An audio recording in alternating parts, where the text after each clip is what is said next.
BC, mainly the Okanagan,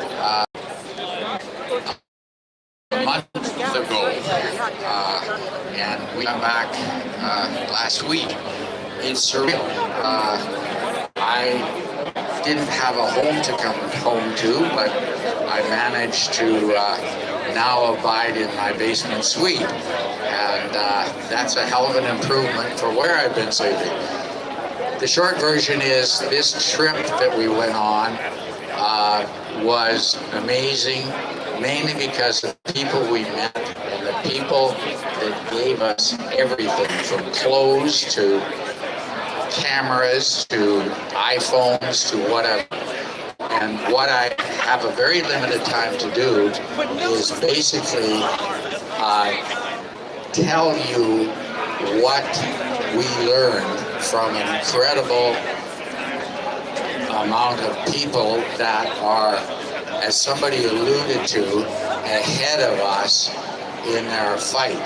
And particularly the individual that said small towns.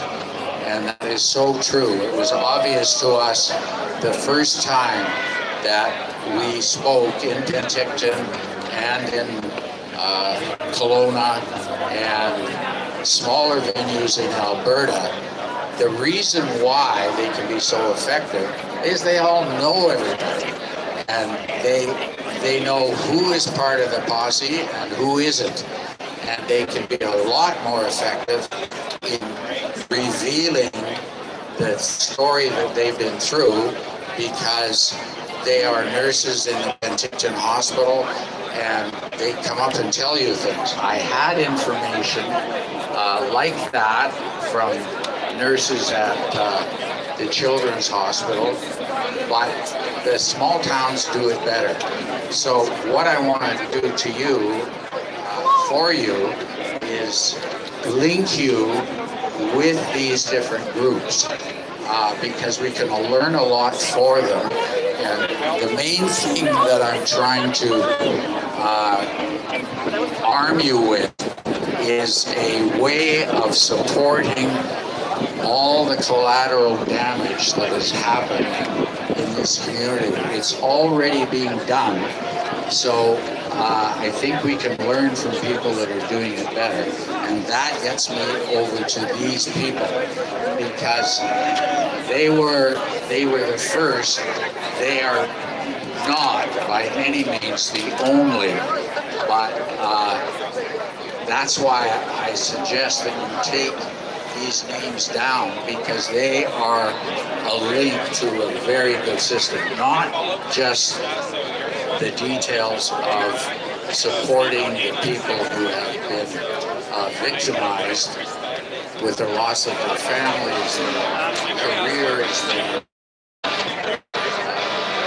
every facet of their life. So, in that vein, because I've got a short amount of time, I would make that point. The other points I want to make all came from that trip. As I said, it was amazing that people were so supportive, just like you. And we cannot, as leaders or whatever we are, spokespersons or whistleblowers or whatever, I love to be called up. And I have to thank you right now for the incredible prayers and everything that you have extended to me and everybody in our movement. The power of prayer has been underestimated by these clowns that are trying to pretend they are something that is anything godlike. The other point I'd like to make is, as other speakers have said, I think this time is hugely crucial, because they are going to do exactly what they are doing now, using the frickin' scene in Europe, the war. They have shut down the court system in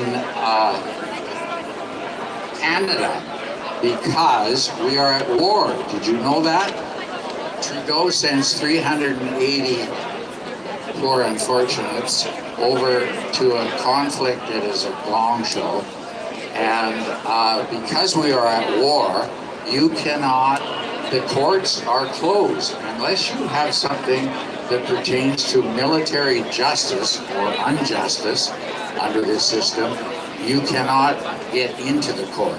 So all our suits and everything, surprise, surprise, have been put on hold, including the ones that I'm involved with. The point is that we need a break. People have been fighting this. When I was on tour, the groups that I was housed at, one young Sikh woman said, "We are going away for a week in April. We have not slept, we haven't done anything but think about our quest, and we need a break." And they are absolutely said that Pfizer has got approval to start injecting